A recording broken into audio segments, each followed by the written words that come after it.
Thank you, and thank Powell's and Portland for having us here. It's really an extraordinary pleasure to be here tonight and among friends.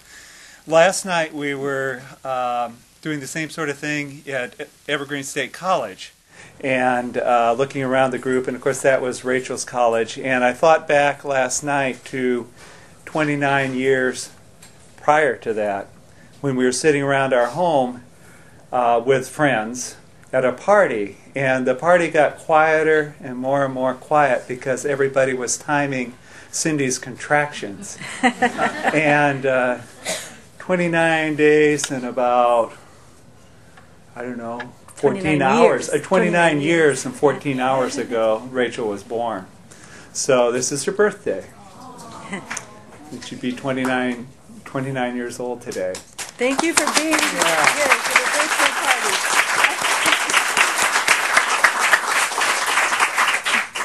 And you know, Rachel was a treasure to us, as all our kids were. You know, a lot of people say I had an extraordinary daughter, and I always say I have two of them.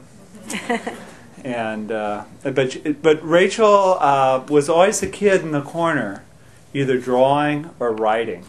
And we'd find scraps of paper along with drawings, writing, and little Playmobil and things in the corner. But she was the one underneath the family, I think, as she described it, always kind of recording what we were doing without us quite knowing it. She was a gift to our family the way she did that. But writing was always a part of Rachel's life, and we always treasured that.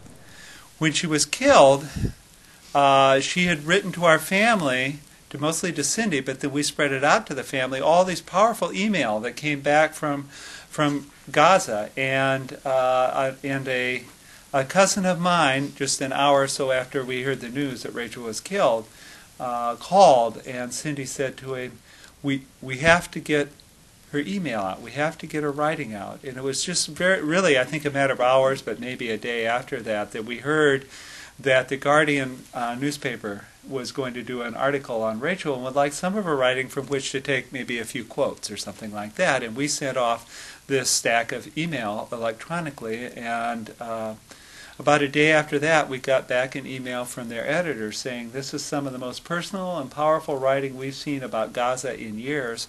We decided just to simply publish Rachel's email rather than an article about her, but let her speak for herself.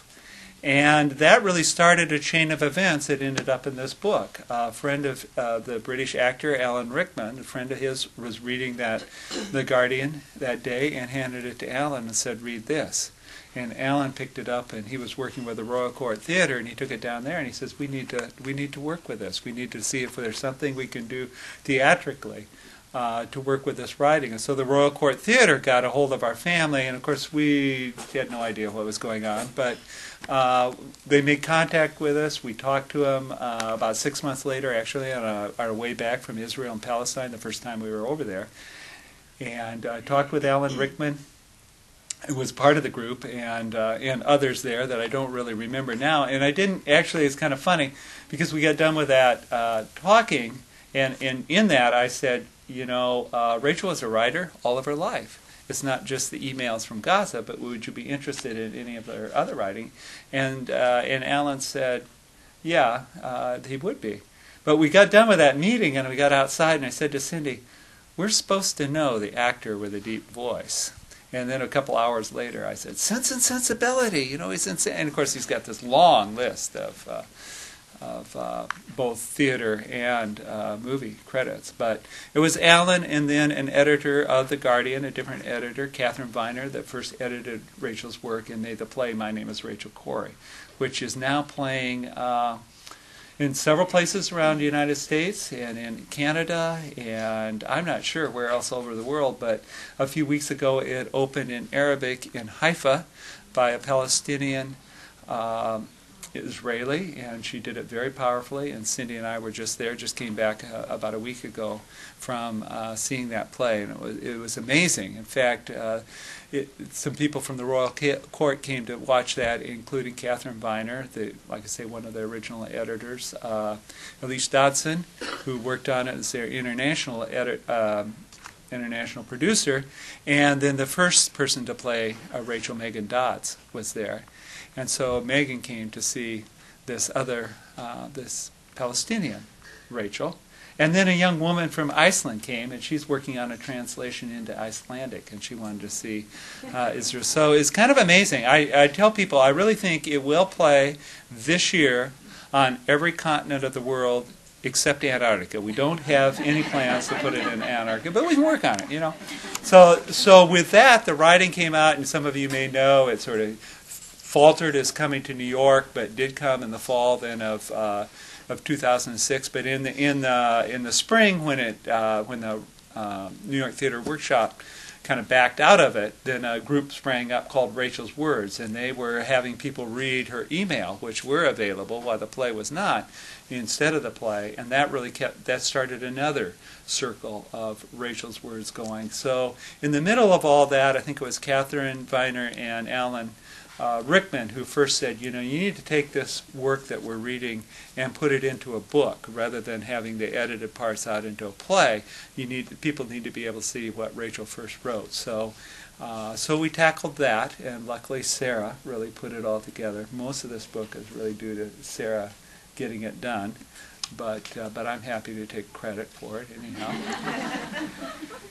And so, you know, words were always precious to Rachel, and I remember, like I say, even at an early age, I remember taking her to school when she was in 5th grade.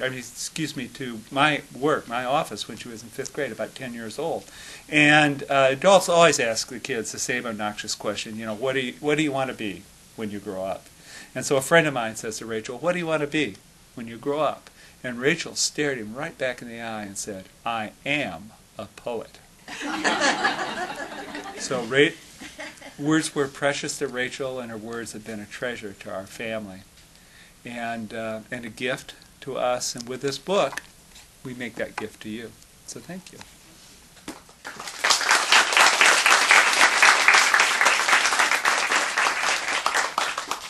Hello, everyone, and thank you so much for coming out. It's wonderful to see this room fill up with people who care about Rachel's story, and I know are interested in what she has to say. Thank you so much for being here. It means a great deal to Craig and me and to all of our family. This is Rachel's birthday, and birthdays in our family usually started with a piece of French toast in the morning with a candle stuck in the middle, and whomever happened to be down around the breakfast table, if we happened to not all be together because of different schedules, but would sing happy birthday. Rachel wrote about the day she was born, and I'd just like to share that passage with you.